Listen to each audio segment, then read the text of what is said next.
And we are talking 1,954 days since Richard was forcibly removed from his barracks room there on Fort Bliss and taken to the arms room where they took his life.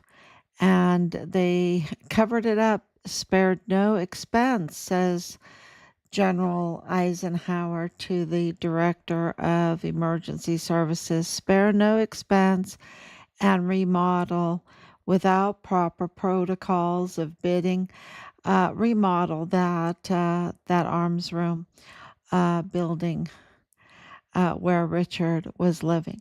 So, yeah, let's see if I'm on. Okay, looks good.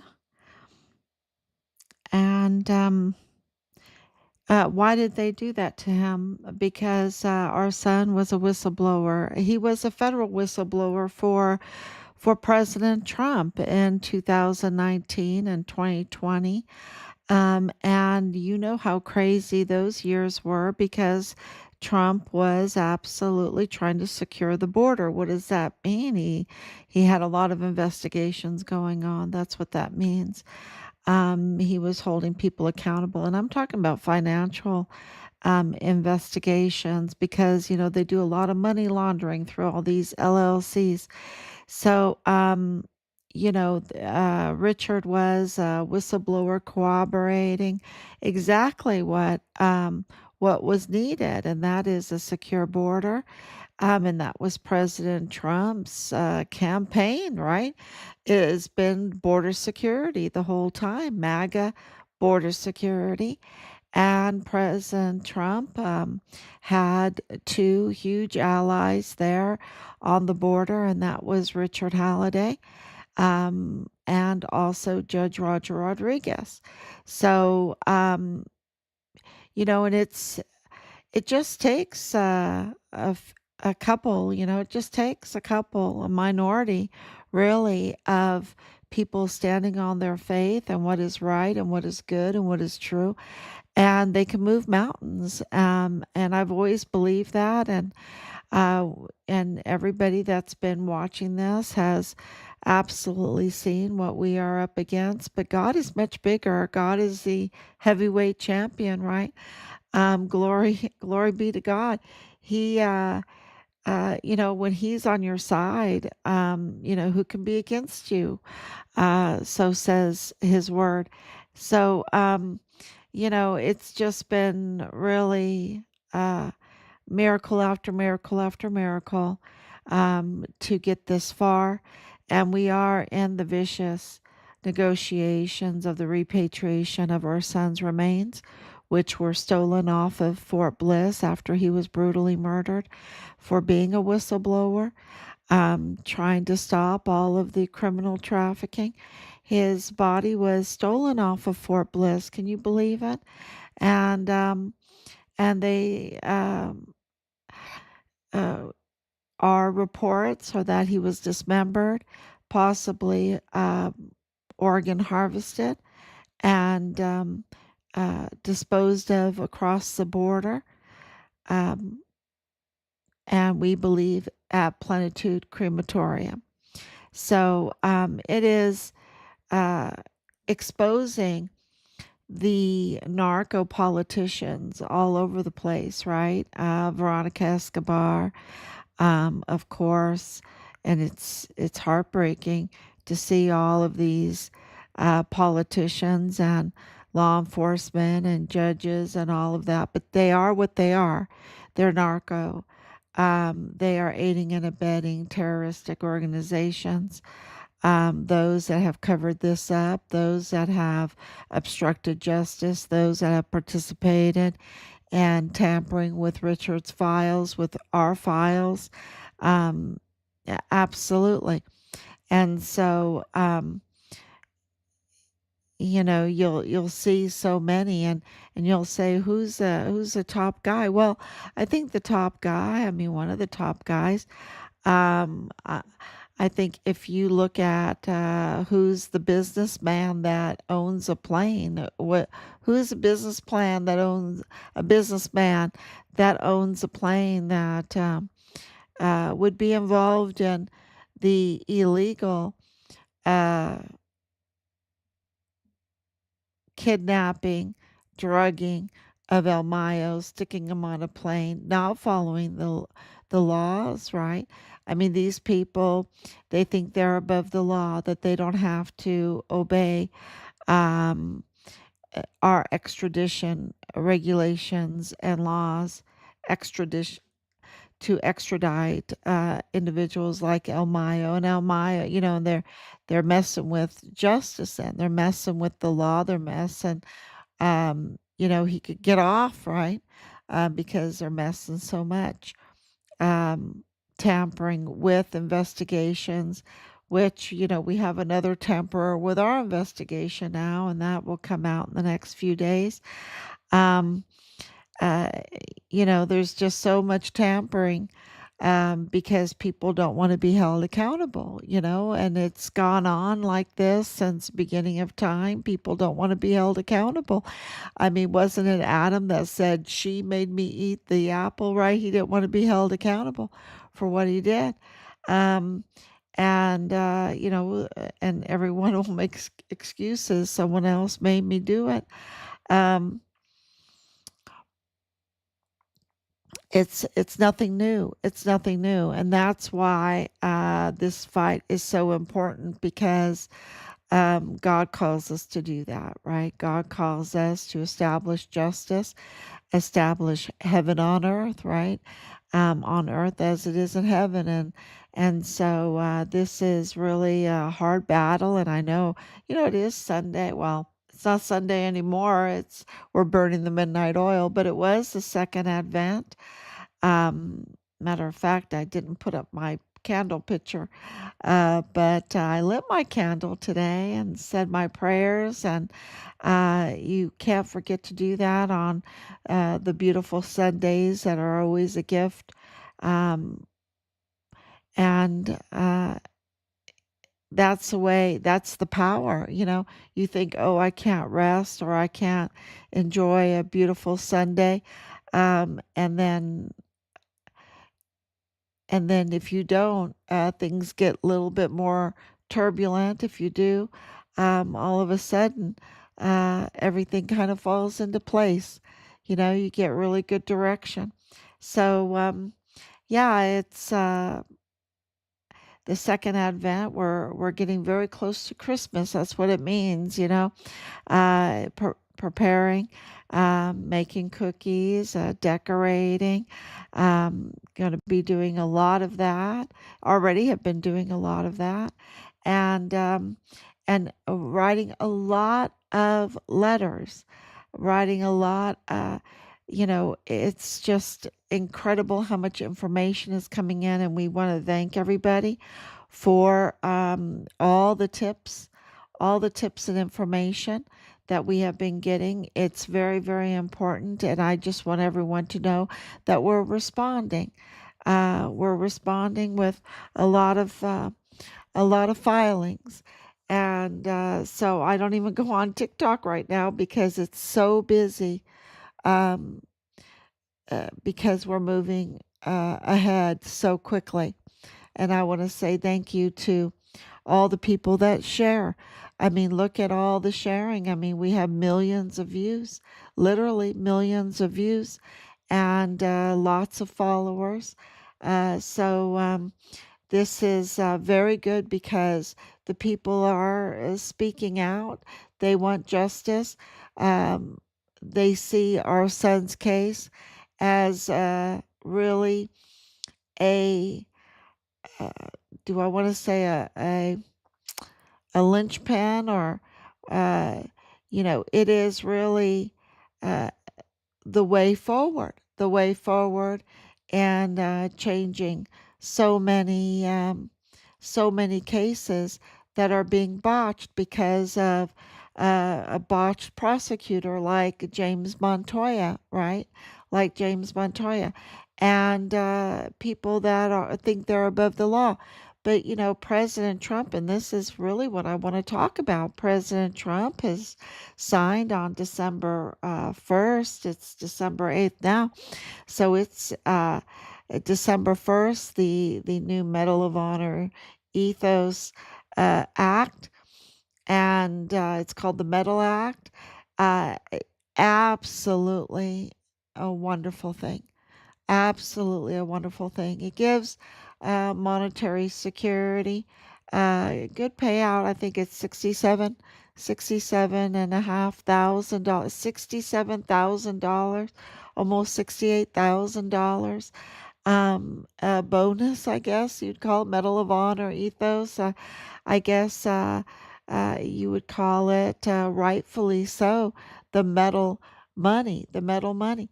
Um, uh, and this is to encourage um, the Medal of Honor ethos instead of the cartel ethos, right? We want to encourage the Medal of Honor ethos. And so people that uh, are serving or veterans, um, they need to be encouraged to do the right thing, to not act like they're above the law, but to follow the law, and to absolutely establish the law, um, and not let people get away with these very brutal crimes and not cover it up and not take a bribe and not, obstruct or intimidate or harass or, you know, um, to have that Medal of Honor ethos is so special. It's so abnormal, right? Uh, One day it's going to be the norm. Right now, it's not the norm. There's very few that have the Medal of Honor, very few that are living. Um, maybe President Trump should make the money go up even higher. But yeah, it's definitely something very, very special and takes a lot of courage. So, and where there is that, um, that's going to make a better and stronger country. So, to encourage the caring for other people, remember the stabbing that just happened with the young lady in North Carolina. No one around wanted to help, right? No one wanted to help and restrain him, or um, and he stabbed her multiple times. Uh, you know, so this Medal of Honor ethos, uh, it's a very good step forward. We believe it's a really good step forward, and we would have really loved to have some people with the Medal of Honor ethos around Richard, because the betrayal is just off the charts. The crime is off the charts. Um, the compromised soldiers are off the charts. It's just, um, it was a very, very bad situation. And that was planned. Okay, I don't want to make excuses for these soldiers. Um, it was like Austin Hawk. Not one person went to rescue him. He was the soldier that was attacked in the barracks room. And this is at Fort Stewart, I believe. And, and he was, like over 20 stab wounds in his head. Nobody went to his room. Nobody called 911. Nobody called the military police. They just let him bleed out all night. There was no Medal of Honor ethos there, right? No Medal of Honor ethos. And we've been talking about this um, from the very, very beginning. The lack of esprit de corps, the lack of the Medal of Honor ethos. So this is really a great step, what President Trump has done to bring back the courage, right? The courage to do the right thing. So, I hope everyone gets behind that.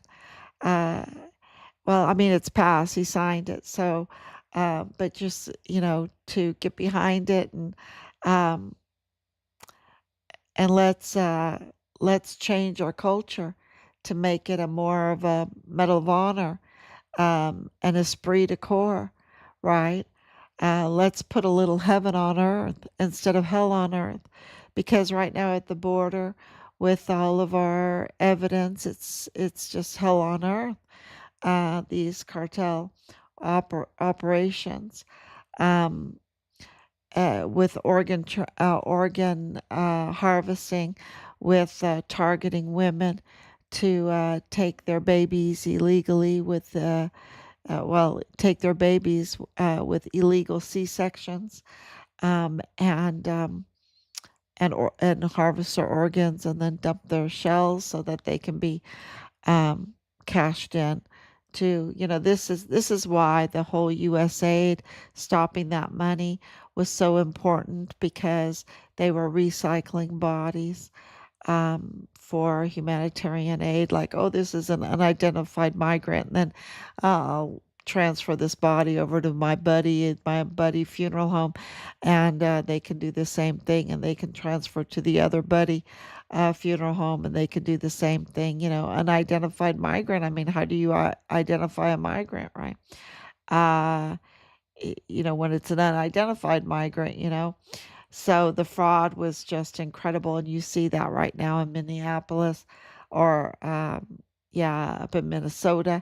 In Minnesota, you're seeing off the charts fraud with the Somali community, and I will say, I think that the fraud is even way. Well, I think El Paso is the epicenter, because of the border, and just the fraud is just very organized, and it's so bad. So it's been really a miracle that we have been able to expose everything, from Nadal Baim, the Palestinian arms dealer, in October of 2020, that said on camera that Richard's remains were taken over to Juarez, and that FBI officials were looking for Richard's remains over in Juarez, and we called the State Department there, our contact, and they confirmed that they were looking for Richard's remains over there. And that's not uh, what the FBI is supposed to be doing internationally, going over to another country and searching. I don't think that that's what the FBI are supposed to be doing. But this is what has happened, right? This is what had been reported on. And Nadal Baim, they told us, oh, he's a nobody, he's a nobody. And he turned out to be a Palestinian arms dealer with contracts to El Paso, and for yeah, ammunition or weapons, Um, and he's the father-in-law of Bradford Bugado, the lieutenant colonel in the G3 of the 32nd AdCom, right? So they lied to us. They lied to our face, and they lied to the MPs. They absolutely lied to the MPs at the guard mount about Richard, about um, all the circumstances surrounding Richard. And they lied to us about Richard whistleblowing. Um, so, the command is definitely complicit and compromised, and they need to be indicted. They need to be arrested for their betrayal, because it's really, really bad. So that means um, that the level of their treachery is really bad. So it's just amazing that we've been able to expose all of this. Um, and there's so much more, like the Mayelas and the Walmart mass shooting case, and that the Walmart mass shooting case is connected to Richard's case. And here we found that the Mayelas are the Patrick Crucius's family, that the whole narrative that they were feeding us, the media is so complicit, was all false. So yeah, it's the Mayellas. Who are the Mayellas, right? The federal courthouse manager with his son being in the DA's office with Jaime Esparza and James Bonneau and James Bonneau Montoya, and then being in the FBI office under Connell Wetton, who was leaking the file information to the suspects, and then of course Michael Mayella was in Walmart cybersecurity. So uh, the very entity of the Walmart mass shooting.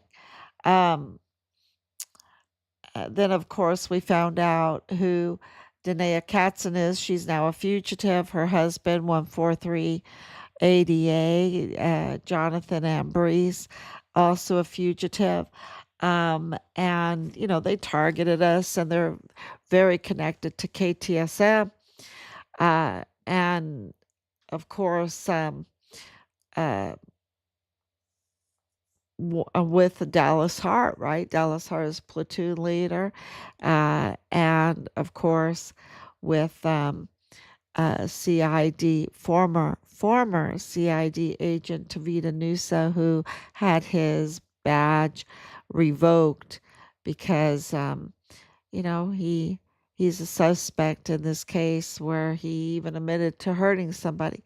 So uh, yeah, and of course, we've also found out who Hema Xochitl Ruggiero is, her connections, and Corinne Adeline West and her connections, and of course, Michael Ruggiero and his connections. Um, and so it takes a lot of filing, but, and of course, with this plane with El Mayo, right? That's a biggie. That's a really biggie.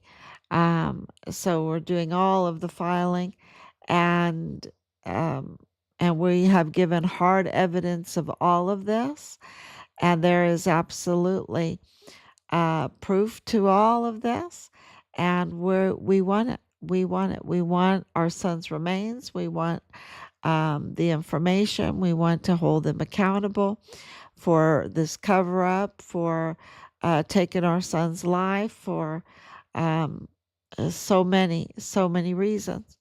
Um, so we just want to thank you so much for passing on this this site to so many people, because we are a nation of the people, by the people, for the people. And it is the people that move everything. They move even our compromised government. They will move them to do the right thing. So thank you so much for participating in that. And, I think um, I think that's good. I think that's good for tonight. There's so much going on, but I think it's really good to take some time out to really think about what the Medal of Honor ethos is and what the ramifications. Ramifications is not a good word. The blessings that come from that, the Medal of Honor ethos, and the blessings that come from it. I think it's really important to take some time out and really think about it. Think about um, what President Trump is doing, and we know that the media is um, is not reliable, not reliable and biased. We know that. We know that they're very biased, and so it's it's very important to change the culture and the demands of the culture, and we can only do that all together with all the shares and the likes and everything. So thank you so much. God bless you.